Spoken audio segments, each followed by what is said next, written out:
So much has changed over the last 3 decades during this technological revolution in all of our lives and of course in our home studios. I'm going to be taking a look at 5 of the biggest hitters that have influenced and benefited home studio recording from 1994 to 2024. But there's been so much change in the last 3 decades, it's going to be impossible to cram it all into this video, so I want you to let me know what have been the big technological benefits for you working as a producer in your home studio. Let me know in the comments below. I love hearing from you and what you've got to say, especially comments like last week where a number of you told me I look a lot younger than I actually am. More of those, please. Let's dive straight in.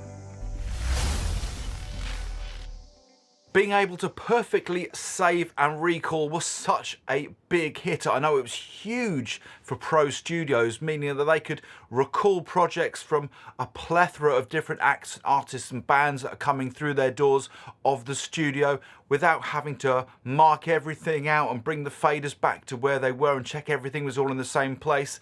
Being able to save and recall projects so they're identical as where you left them was a game changer, but not just for pro studios, for home studio users as well, of course. Not just compared to using the humble 4-track cassette recorder, but as the 90s progressed, moving into mini disc recorders and then moving into digital Porter studios, still you had to recall with faders if you wanted to get your project back. So being able to save and recall in the DAW was a massive game changer. Now you can work on your project all day.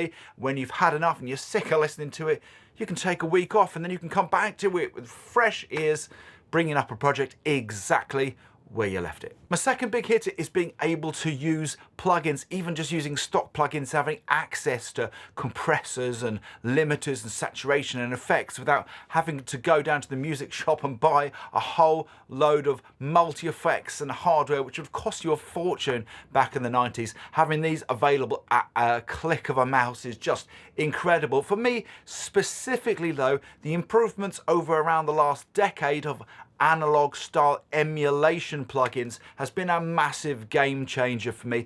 Being able to get your hands on emulations of those classic pieces of hardware like LA2As and 1176 compressors, as well as a lot of the SSL stuff, and just a whole bunch of analog style plugins emulating the hardware which would have been used on records that we love. But it's not just the incredible sound of a lot of these analog style emulation plugins, it's also being able to tap into the workflow too. I personally find it a lot more hands-on and musical, and that's why I work it into a lot of my teaching. And I've got a free 7-day all access pass for you where you can access over $700 worth of home studio tuition. That's over 10 hours worth of pro tuition for you. You'll also receive exclusive monthly content and you'll get the keys to the home studio closed community group. If that interests you, 7 days for free right now with a 7-day all access pass. You'll find that below this video. Let's talk about number 3, distribution and marketing. Back in 1994, when it came to distribution, you had to pretty much rely on getting a record deal. It was pretty hard to get your music out there. I remember indeed when I joined my first serious original band, the lead singer coming around and bringing me a tape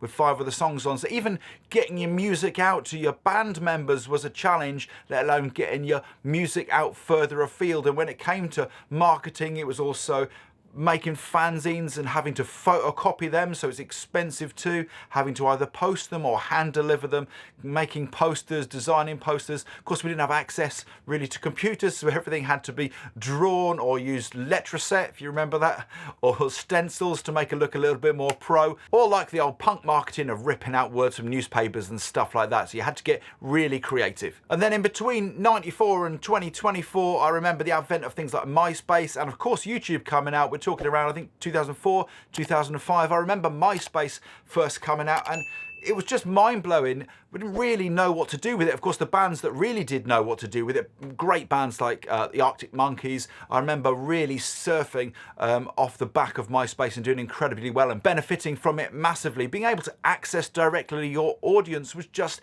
incredible. Being able to share your image and your photos, your gig news, being able to update people on what you were doing and where you could find your band and what they're all about, where you could put your music, and of course with YouTube, where you could start putting videos up of yourself too. It was just really overwhelming and mind-blowing. And now, of course, in 2024, we're all in control of our own distribution and marketing. You've got a whole plethora of choice when it comes to choosing your distribution routes, and when it comes to marketing, everything is available to you. There's great sites like Bandcamp, which I spoke about recently here on Real Home Studio, which offer you a whole bunch of business tools so you can really work as an entrepreneur to get your music out there and have a business strategy, as well as being a creative musician too. You can do the whole thing. DIY has never been more abundant.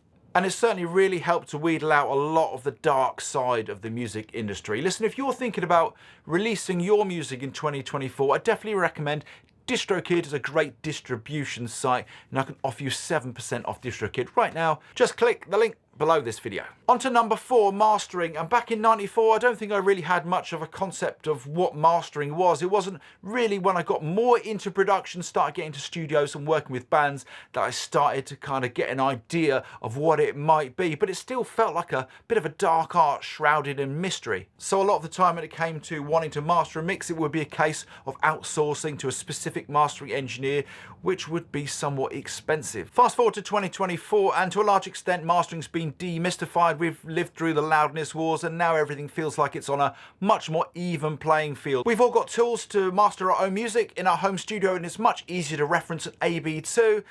Plus, there's a whole bunch of online services which you can take advantage of. My pick of the bunch would be LANDR. Their online mastering, I think, is the best available, and their mastering plugin, which will go straight into your DAW, is superb too. I've done a couple of videos about those products, well worth checking out, along with LANDR Studio, which also covers all your distribution as well as a whole bunch of plugins too. So a lot of the points which I've already covered in this video today, and I can offer you 20% of all those services from LANDR. Again, the link's just below this video.